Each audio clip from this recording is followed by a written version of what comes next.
सो security जो है sensor network में एक बहुत लार्ज टॉपिक में से एक टॉपिक है and very very important topic है।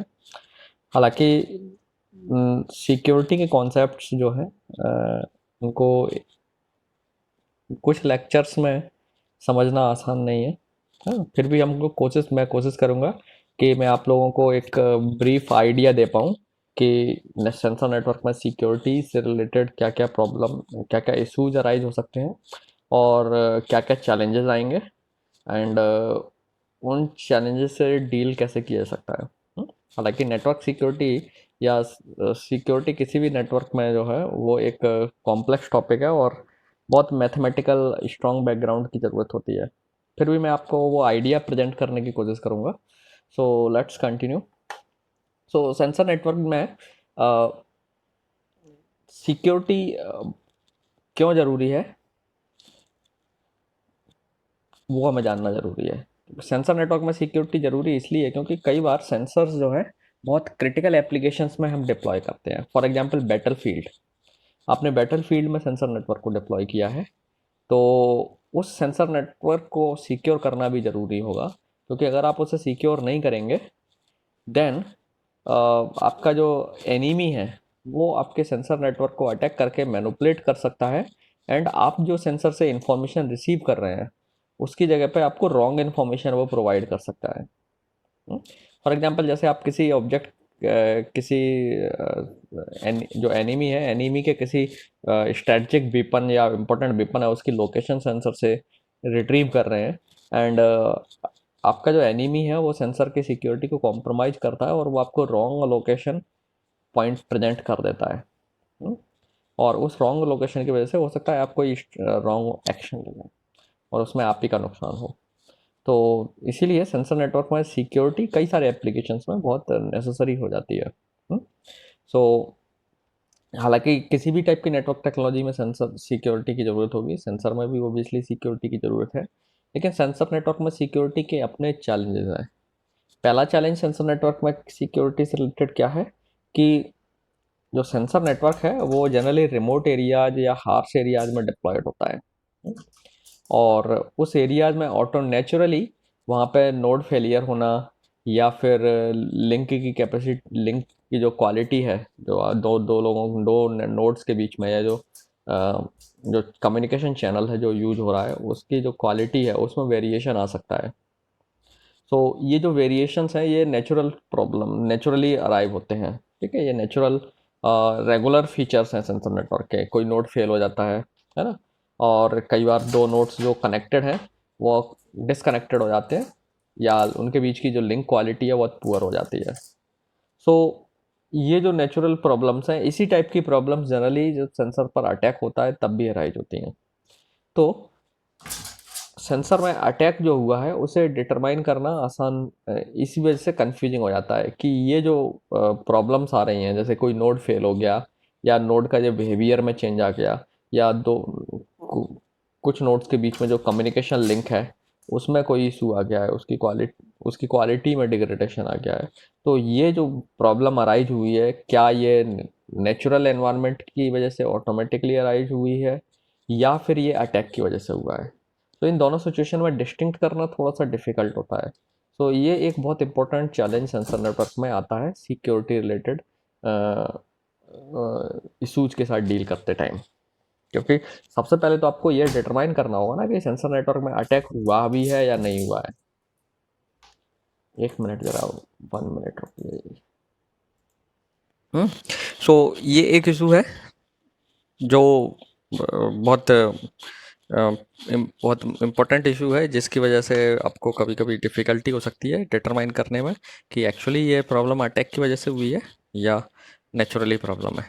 दूसरा सेंसर नेटवर्क के साथ इशू ये भी है कि आपके नोड्स जो ना आसानी से, क्योंकि वो रिमोट लोकेशंस पर हैं तो उन पर फिजिकली अटैक आसानी से पॉसिबल है ना, क्योंकि रिमोट लोकेशन पर है आप वहाँ उनको सिक्योर नहीं कर सकते फिजिकली जा कर के। जैसे अगर आपके लैब में एक नेटवर्क है तो वो लैब का नेटवर्क ज़्यादा सिक्योर है इन कंपैरिजन टू एक नेटवर्क जो आपने एक हॉस्टाइल एरिया में डिप्लॉय कर रखा है, क्योंकि वहाँ नोड्स को जाकर के आप फिजिकली सिक्योर नहीं कर सकते।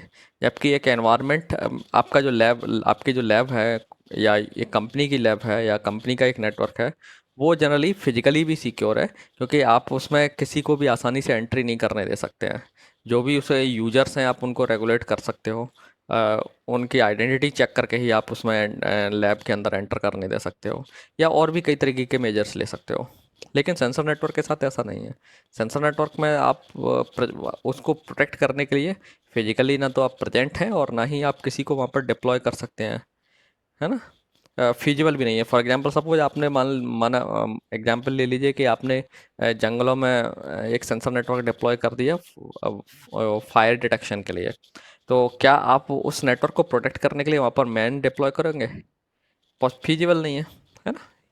सो ये एक दूसरी प्रॉब्लम है जो सेंसर नेटवर्क के साथ ऑकर होगी, जो बाकी के नेटवर्क्स में नहीं है, क्योंकि बाकी के नेटवर्क्स में आप उनको फिजिकली प्रोटेक्ट कर सकते हैं। सेंसर नेटवर्क को फिजिकली प्रोटेक्ट करना लगभग इम्पॉसिबल या बहुत डिफिकल्ट है।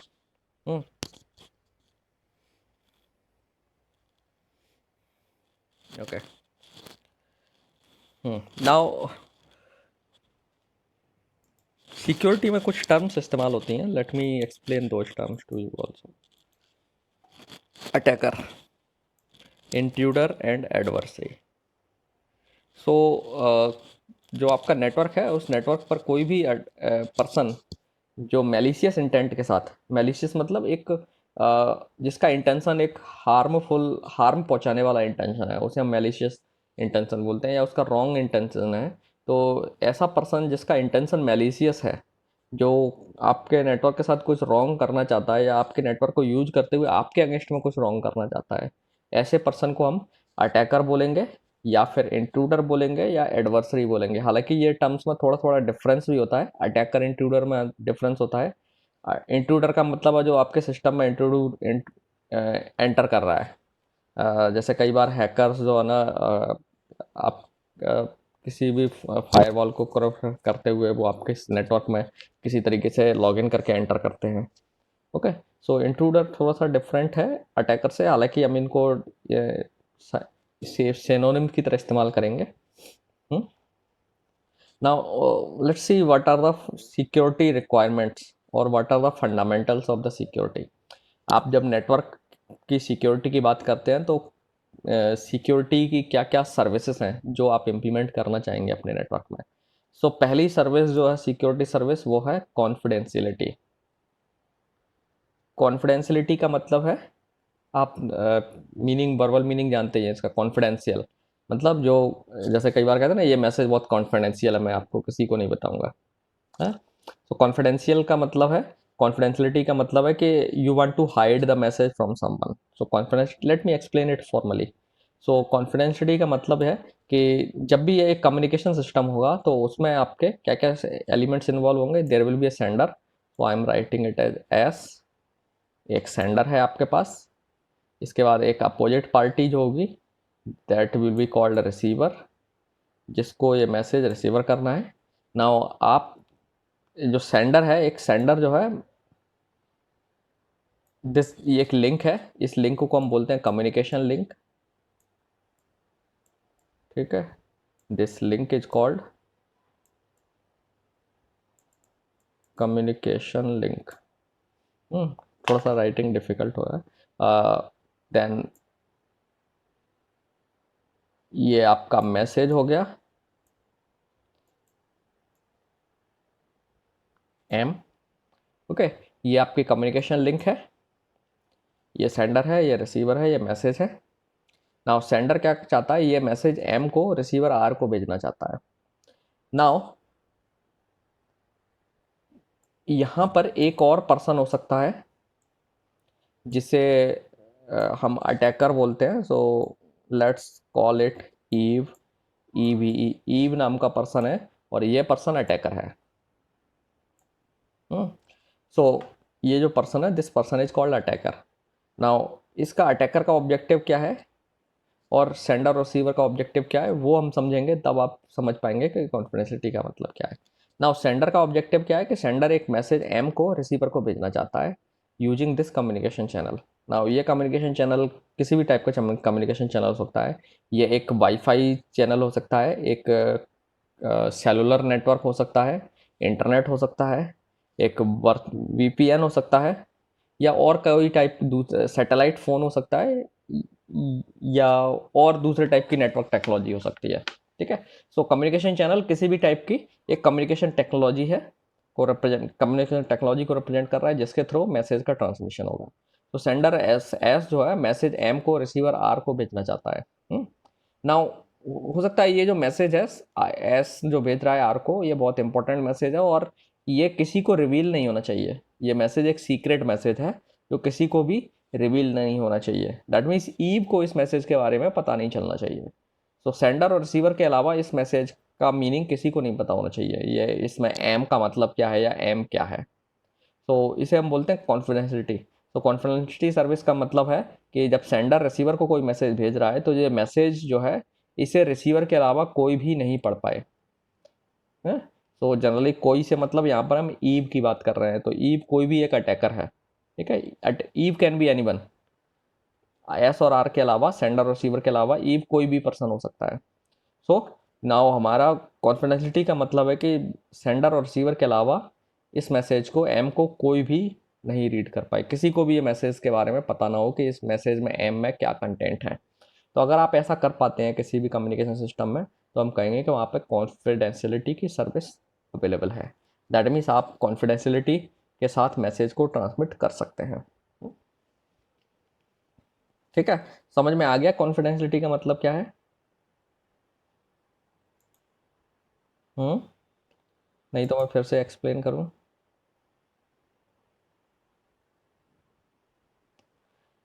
ओके चलिए, मुझे लगता है किसी को कोई डाउट नहीं है। देन दूसरी जो सर्विस है वो है इंटीग्रिटी। इंटीग्रिटी का मतलब क्या है कि मैसेज जो है, ये जो मैसेज है एस एम को भेज रहा है। ना हो सकता है एस और एम जो मैसेज है सेंडर जो आर को भेज रहा है इसमें हमें कॉन्फिडेंशियलिटी की रिक्वायरमेंट नहीं है। नाउ सपोज दैट ये जो मैसेज है ये एक बिजनेस ट्रांजेक्शन से रिलेटेड है, पेमेंट से रिलेटेड है। सो एस जो है कमिटमेंट दे रहा है कि I will pay you let's say $10,000 for a particular service. ठीक है। एस और आर दो बिजनेस ऑर्गेनाइजेशन है। नाउ सेंडर और रिसीवर जनरली हम यहाँ पर इन्हें पर्सन की तरह रिप्रेजेंट कर रहे हैं या ऑर्गेनाइजेशन की तरह रिप्रेजेंट कर रहे हैं, लेकिन इन रियलिटी ये एक्चुअली सॉफ्टवेयर प्रोसेस होती हैं। ध्यान रखना है एस और आर ये क्या है, एक्चुअली सॉफ्टवेयर प्रोसेस होती हैं। क्योंकि ह्यूमंस के बिहाफ पर जो भी नेटवर्क टेक्नोलॉजी हम यूज करते हैं उसमें आपके बिहाफ आप जो कम्युनिकेशन कर रहे हैं तो वो डायरेक्ट कम्युनिकेशन आपका नहीं होता है। एक्चुअली जो कम्युनिकेशन है वो प्रोसेस के बीच में होता है और उस कम्युनिकेशन की वजह से आपका कम्युनिकेशन अलग अलग पर्सन के साथ हो पाता है। ओके। तो फिर भी ठीक है, फॉर द टाइम बिंग हम लोग इनको पर्सन और इस सब तरह लेकर के ही बात करेंगे। लेकिन यहाँ पर ये जो एस आर ई ये सब क्या होंगे, ये सॉफ्टवेयर प्रोसेसेस हैं। ओके। सो नाउ ये जो एस है, S is committing $10,000 for a particular service. कोई भी एक सर्विस हो सकती है। मान लीजिए दो बिजनेस ऑर्गेनाइजेशन है, एस ने कोई सर्विस आर से लिया और एस उसके बदले में $10,000 कमिटमेंट कर रहा है एक मैसेज के थ्रू। ये मैसेज एक ईमेल हो सकता है या और एक लेटर हो सकता है, डॉक्यूमेंट लेटर, साइंड लेटर हो सकता है। नाउ अब आप इसमें क्या चाहेंगे, जब यहाँ पर एक इंपॉर्टेंट सिक्योरिटी रिक्वायरमेंट जो है इंटीग्रिटी रिक्वायर्ड होती है, मैसेज इंटीग्रिटी हम इसे कई बार बोलते हैं। तो यहाँ पर इंटीग्रिटी सर्विस का मतलब ये है कि जब ये मैसेज एम ट्रांसमिट किया जाए तो इस मैसेज में कोई भी बीच में मॉडिफिकेशन नहीं कर पाए। जब मैसेज यहाँ से सेंडर से रिसीवर तक जा रहा है तो इस मैसेज को कोई भी मॉडिफाई नहीं कर पाए, और अगर मॉडिफाई कर भी दे तो ऑटोमेटिकली रिसीविंग साइड पर आसानी से वेरीफाई किया जा सके कि मैसेज मॉडिफाइड है या नहीं है, ओरिजिनल मैसेज है, मतलब सेंडर ने जो मैसेज भेजा है वही है या और कोई मैसेज तो नहीं आ गया है। ठीक है। इसे बोलते हैं हम इंटीग्रिटी सर्विस, मैसेज इंटीग्रिटी। सो मैसेज इंटीग्रिटी कई सारे सर्विसेज में बहुत यूजफुल और इम्पोर्टेंट सर्विस होती है।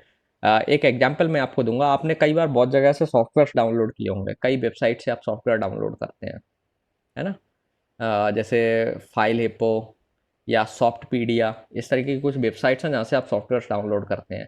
या इवन कई बार आप कई सॉफ्टवेयर्स जो एडोब जो है उसके वेबसाइट से आप बहुत कुछ सॉफ्टवेयर डाउनलोड करते हैं, या माइक्रोसॉफ्ट की साइट से सॉफ्टवेयर डाउनलोड करते हैं, या लिनक्स का आपको कोई सॉफ्टवेयर डाउनलोड करना है, लेट्स से कैनोनिकल की साइट से डाउनलोड करना है यूबंतु का कोई वर्जन, तो आपने वहाँ पर देखा होगा आपको सॉफ्टवेयर के साथ साथ एक हैश साथ में लिखा होता है, 256 हैश कोड या 512 हैश कोड, हैश वैल्यू। ये जो हैश वैल्यू है, हैश वैल्यू की मदद से आप एक्चुअली वेरीफाई कर सकते हैं कि ये सॉफ्टवेयर किसी ने चेंज किया है या नहीं किया है। नाउ अब क्वेश्चन अराइज होता है इसकी ज़रूरत क्यों है। ओके ओके, सो इसकी ज़रूरत क्यों है। फॉर एग्जांपल सपोज आपने एडोब जो कंपनी है, एडोब से एक सॉफ्टवेयर खरीद लिया, लेट से आपने फोटोशॉप खरीदा। आप एक शॉप चला रहे हैं, फोटोग्राफी की शॉप है आपका या फोटोग्राफी का बिजनेस है, और आपने एडोब फोटोशॉप का एक लाइसेंस वर्जन परचेज कर लिया। तो जनरली आपको पहले सीडी दी जाती थी, नाउ डे जब वो सीडी नहीं देते हैं, आपको क्या करेंगे, एक की दे देंगे। की आपको सीक्रेटली दे देते हैं और आपसे कह देंगे कि आप वेबसाइट से सॉफ्टवेयर डाउनलोड कर लीजिए। तो आप वेबसाइट से सॉफ्टवेयर डाउनलोड कर लेते हैं एडोब की साइट से। सो आप जब एडोब की साइट से वेब सॉफ्टवेयर डाउनलोड करते हैं तो आप कोई शक नहीं करते हैं बिल्कुल भी, क्योंकि आपने देखा कि जो साइट है वो एडोब की है और वहाँ से सॉफ्टवेयर डाउनलोड किया है, तो वो जेन्युइन ही होगा। लेकिन मान लीजिए किसी ने ऐसा किया कि एक एडोब की फेक साइट बना दी जो एकदम एडोब जैसी ही लगती है। आपको एक्चुअल साइट थी उसके बारे में सही से नॉलेज नहीं थी और किसी ने एडोब की फेक साइट बनाई और उसका जो यूआर इंटरफेस है वो एडोब जैसा ही है। हुँ? और वहाँ पर उसने अपना एक सॉफ्टवेयर डाल दिया जो एडोब फोटोशॉप जैसा ही है, और वो सॉफ्टवेयर आपने उसे डाउनलोड कर लिया। नाउ ये जो सॉफ्टवेयर है हो सकता है एडोब का ही सॉफ्टवेयर था, उसी का कोड था, लेकिन उस कोड में उसने कुछ मॉडिफिकेशन कर दिए और कुछ सीक्रेट स्पाईवेयर प्रोग्राम्स या कुछ ऐसे प्रोग्राम्स डाल दिए जो आपकी इन्फॉर्मेशन चुराते हैं या आपके कंप्यूटर को हार्म करते हैं, और आपने वो सॉफ्टवेयर डाउनलोड करके इंस्टॉल कर लिया। दो सिचुएशंस हैं। अब दोनों में डिफरेंस क्या है, एक साइट है जहाँ पे एडोब की ओरिजिनल साइट है, वहाँ से आपने सॉफ्टवेयर डाउनलोड किया, तो ऑब्वियसली एडोब से आपने सॉफ्टवेयर डाउनलोड किया तो उसमें कोई भी इशू नहीं होगा, जेन्युइन सॉफ्टवेयर होगा। लेकिन यहाँ से जब आप सॉफ्टवेयर डाउनलोड कर रहे हैं तो इशू है। अब आप कैसे मालूम करेंगे कि ये सॉफ्टवेयर आपने डाउनलोड किया ये जेन्युइन है, या एडोब से ही आप डाउनलोड कर रहे हैं तब भी कैसे विश्वास करेंगे कि ये सॉफ्टवेयर जेन्युइन है। जो सॉफ्टवेयर आपने डाउनलोड किया है ये जेन्युइन है, किसी ये मैनिपुलेटेड नहीं है, इसके अंदर कोई स्पाईवेयर प्रोग्राम या लॉजिक बॉम्ब या कोई और ऐसा सॉफ्टवेयर मैलिशियस सॉफ्टवेयर कंपोनेंट तो नहीं ऐड कर दिया है। तो इसके लिए क्या किया जाता है, जनरली जो कंपनीज हैं वो आपके सॉफ्टवेयर के साथ में एक हैश कोड बोलते हैं आप इसको, H MAC code, H MAC board या MD5 कोड आपने नाम सुना होगा, हैश कोड प्रोवाइड करते हैं। तो हैश कोड एक्चुअली जो है आप हैश कोड जनरेट करने के लिए एक फंक्शन इस्तेमाल होता है जिसे हम हैश फंक्शन बोलते हैं। ओके, सो हैश फंक्शन जो है, हैश फंक्शन को लेट से सॉफ्टवेयर का कोड ये है एस डब्ल्यू सॉफ्टवेयर का पूरा सोर्स कोड है, आपने हैश फंक्शन को पास कर दिया और इसने एक वैल्यू जनरेट की स्मॉल h, जिसे हम हैश कोड बोलते हैं। ये हैश कोड जो है सॉफ्टवेयर की साइट, सॉफ्टवेयर वेबसाइट जो होगी वो क्या करेगी, ये सॉफ्टवेयर भी अपलोड कर देगी और साथ में ये हैश कोड आपके सॉफ्टवेयर के साथ में बगल में अपलोड कर लेगी। तो आपका सॉफ्टवेयर भी आ गया यहाँ और हैश कोड भी आ गया। तो अब आप जब डाउनलोड करेंगे तो आप किसी सॉफ्टवेयर की मदद से इस हैश कोड को आसानी से वेरीफाई कर सकते हैं, और उसके लिए वेरीफाई क्या करेंगे, जो हैश फंक्शन इन्होंने इस्तेमाल किया है उसी हैश फंक्शन को आप फिर से सॉफ्टवेयर को पास कर दीजिए और एच वही एच आता है दोबारा से, तो इसका मतलब आपका सॉफ्टवेयर जेन्युइन है, मैनिपुलेटेड नहीं है, उसमें कोई भी प्रॉब्लम नहीं है। ठीक है, सो इसे हम बोलते हैं इंटीग्रिटी वेरीफाई करना। सो हैश फंक्शंस हैं कई सारे, हम डिटेल में डिस्कस तो नहीं करेंगे हैश फंक्शन। सो आपके cryptographic hash functions are there, जैसे नाम सुना हो आपने, अगर MD5 के भी नाम सुना हो, SHA नाम सुना होगा, सुना है किसी ने नाम MD5? MD5 के बारे में सुना है किसी ने? नहीं सुना? MD5, SHA नहीं सुना, चलिए कोई बात नहीं। सो ये कुछ हैश फंक्शंस होते हैं। तो हैश फंक्शन की मदद से आप क्या कर सकते हैं कि जो भी मैसेज होगा, आप मैसेज इंटीग्रिटी चेक करने के लिए क्या करते हैं, हैश फंक्शन इस्तेमाल करते हैं। तो जो आपका मैसेज होगा उसे आप एक हैश फंक्शन को पास करते हैं। आई एम राइटिंग कैपिटल एच में टर्म इस्तेमाल कर रहा हूँ। एम जो मैसेज है जिसकी आपको ये प्रॉपर्टी इंश्योर करना है कि अगर ये मैसेज मॉडिफाई भी हो, कोई अटैकर बीच में से चेंज कर दे, तो आप जो है रिसीविंग साइड पर रिसीवर आसानी से वेरीफाई कर ले कि ये एम वही है ना जो सेंडर ने भेजा था, इसे बदल तो नहीं दिया है किसी ने। तो आप क्या करेंगे, मैसेज और उसके साथ ये मैसेज का हैश HM दोनों साथ में भेजते हैं। सो मैसेज और उसके साथ में ये डबल लाइन जो मैं ड्रॉ कर रहा हूँ पाइप वाला, ये होता है कॉन्कैटनेशन का सिंबल। सो मैसेज और उसका हैश दोनों, स्मॉल h लिख रहा हूँ मैं HM की जगह पे, दोनों को साथ में ट्रांसमिट कर देते हैं रिसीवर के पास में। अब रिसीवर क्या करेगा, अगर मैसेज में आपका कोई चेंज नहीं आया होगा तो receiver same hash function receiver को भी पता है और वो इस मैसेज को पास करेगा सेम हैश फंक्शन को। तो चूंकि इधर साइड पर, सेंडर साइड पर मैसेज एम को हैश फंक्शन एच को पास करने पर आउटपुट स्मॉल h आया था, तो यहाँ भी स्मॉल h आएगा अगर मैसेज में कोई चेंज नहीं हुआ होगा तो। और अगर मैसेज में कोई चेंज हुआ होगा तो यहाँ जो वैल्यू है वो अलग आएगी। तो आपको स्मॉल h पहले भेजा गया है साथ में और आपने यहाँ पर लोकली जनरेट किया, ये दोनों h सेम है, इसका मतलब मैसेज सेफ है, इसको बीच में किसी ने बदला नहीं है, इसमें किसी ने कोई चेंज नहीं किए हैं। ठीक है, तो इसे हम बोलते हैं इंटीग्रिटी, मैसेज इंटीग्रिटी। ठीक है, तो मैसेज इंटीग्रिटी का काम क्या है, ये इंश्योर करना कि नेटवर्क में मैसेज चेंज नहीं हुआ हो, और अगर चेंज हुआ भी हो तो आप उसे वेरीफाई कर पाएँ, डिटेक्ट कर पाएँ। This is called message integrity.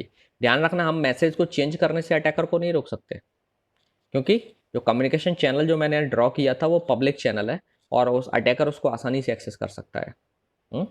लेकिन आप क्या कर रहे हैं कि अगर अटैकर चेंज करने में सक्सेसफुल हो भी जाता है तो हम उसे डिटेक्ट कर लेंगे कि अटैकर ने चेंज कर दिया है। ठीक है, हम दोबारा मैसेज ट्रांसमिट करा देंगे। तो कई बार हम इनक्रिप्शन भी कर देते हैं, और भी सर्विसेज हैं। हालांकि आप कहेंगे कि अटैकर को रोकेंगे कैसे मैसेज में चेंज करने से, तो उसका ऑप्शन ये है कि हम इनक्रिप्शन भी कर सकते हैं या और भी सिक्योरिटी सर्विसेज के ऊपर लगा सकते हैं। लेकिन इंटीग्रिटी चेक करने के लिए हमेशा हैश फंक्शन रिक्वायर्ड होता है। ठीक है, this is message integrity. Now तीसरी जो सिक्योरिटी सर्विस है जो हमेशा हम चाहेंगे वो है अवेलेबिलिटी। अवेलेबिलिटी का मतलब यह है कि मान लीजिए आपने एक सर्विस किसी सर्वर पर अवेलेबल कराई है, तो वो सर्विस हमेशा अवेलेबल रहे। ये आपका मान लीजिए सर्वर है, इस सर्वर पर कोई सर्विस रन कर रही है और जिसे आपके कस्टमर्स एक्सेस कर रहे हैं। तो जनरली हम चाहेंगे कि ये सर्विस 24/7 जो भी कंडीशंस हैं आपकी सर्विस के प्रोवाइड करने की, उसके अकॉर्डिंग अवेलेबल रहे। जैसे आपने देखा हो IRCTC की सर्विस जो ना हमेशा अवेलेबल है ना, कुछ एक ड्यूरेशन जब वो जानबूझ करके ऑफ करते हैं उस ड्यूरेशन में नहीं है। या गूगल की सर्विस है, आप कभी भी एक्सेस कर पाते हैं। तो अवेलेबिलिटी का मतलब ये है कि जब आपका क्लाइंट चाहे आपकी सर्विस को एक्सेस करना, आपकी सर्विस अवेलेबल रहे। ऐसा ना हो कि अटैकर ने अटैक कर दिया, किसी वजह से आपकी सर्विस डाउन हो गई। तो अवेलेबिलिटी का मतलब है your service should be available always to the client. तो अवेलेबिलिटी को इंश्योर करने के लिए भी कई सारे हम मेजर्स लेते हैं। सो उसमें कई बार हम बैकअप सर्वर भी बनाते हैं, फायरवॉल इम्प्लीमेंट करते हैं सो दैट आपके नेटवर्क पर कोई अटैक ना हो, और भी कई तरीके की सिक्योरिटी सर्विसेज इम्प्लीमेंट करते हैं जिसकी मदद से आप इंश्योर कर पाते हैं कि आपकी सर्विस हमेशा अवेलेबल रहे। क्योंकि अगर आपकी सर्विस अवेलेबल नहीं होगी तो आपका बिजनेस में लॉस हो सकता है। जैसे बैंक्स हैं, बैंक किसी वजह से, जब किसी अटैक की वजह से अगर डाउन हो जाए 1 घंटे के लिए ही, SBI की साइट मान लीजिए 1 घंटे के लिए किसी अटैक की वजह से डाउन हो जाए, मेंटेनेंस की वजह से डाउन होना अलग चीज़ है, ध्यान रखना। ठीक है, किसी अटैक की वजह से डाउन हो जाए वर्किंग आवर्स में, तो उससे उसका बहुत बड़ा बिजनेस लॉस हो सकता है। गूगल की सर्विसेज डाउन हो जाए या फेसबुक की सर्विसेज डाउन हो जाए तो इनका लॉस हो जाता है। सो अवेलेबिलिटी का मतलब है कि जो भी सर्विसेज हैं वो 24/7। तो ये 3 इंपॉर्टेंट सिक्योरिटी हैं जिसे हम CIA सिक्योरिटी मॉडल बोलते हैं: कॉन्फिडेंशियलिटी, इंटीग्रिटी एंड अवेलेबिलिटी। ये जो मॉडल है सिक्योरिटी मॉडल, इसे हम CIA सिक्योरिटी मॉडल बोलते हैं। ये अमेरिका वाला CIA नहीं है, ध्यान रखना, ठीक है। CIA का मतलब है C for confidentiality, I for integrity and A for availability. So जितने भी सर्विसेज हैं हम उसमें चाहेंगे कि जो सर्विसेज हो वो इनको इम्प्लीमेंट करें। हम इसे CIA ट्राइंगल भी बोलते हैं कभी कभी, या CIA सिक्योरिटी मॉडल बोलते हैं। और भी कई सारी सिक्योरिटी सर्विसेज हैं जो हम चाहते हैं। नाउ सेंसर नेटवर्क में इनका क्या रोल है? ओबियसली सेंसर नेटवर्क के रेस्पेक्ट में अगर हम इनको देखें तो कॉन्फिडेंशियलिटी का मतलब क्या है? सेंसर ने अगर किसी कोई इन्फॉर्मेशन, लेट से ये सेंसर है और इसने बेस स्टेशन को कोई इन्फॉर्मेशन सेंड की, और ये मैसेज बहुत सीक्रेट मैसेज है, किसी और को नहीं जानना चाहिए, सीक्रेट मैसेज है ना? तो यहाँ पर हमें कॉन्फिडेंशियलिटी की ज़रूरत होगी। इन दोनों के बीच में जो कम्युनिकेशन हो कि ये जो मैसेज जा रहा है वो क्या है, ये किसी और को नहीं पता चलना चाहिए। सेंडर बेस स्टेशन को क्या डेटा भेज रहा है, ये डेटा के बारे में अटैकर को नॉलेज नहीं होना चाहिए। सो अटैकर अगर यहाँ पर है, लेट से ए इज सम अटैकर, तो अटैकर को इस मैसेज के बारे में नॉलेज नहीं होना चाहिए।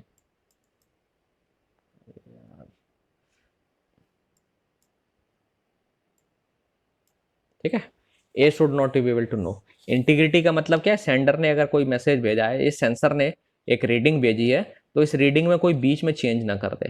पहली चीज, अटैकर कोई चेंज कर दे, या चेंज कर दे तो हम उसे डिटेक्ट कर पाए कि ये मैसेज बेकार हो गया है, करप्ट हो गया है। तो इंटीग्रिटी अगर अवेलेबल रहेगी, इंटीग्रिटी सर्विस, तो अटैकर चेंज कर भी देगा तो बेस स्टेशन को पता चल जाएगा कि ये मैसेज चेंज्ड मैसेज है, रियल मैसेज नहीं है। तो फिर आप उस मैसेज को डिस्कार्ड कर देंगे। अवेलेबिलिटी का मतलब क्या है? कि पूरा नेटवर्क आपका हमेशा अवेलेबल रहे।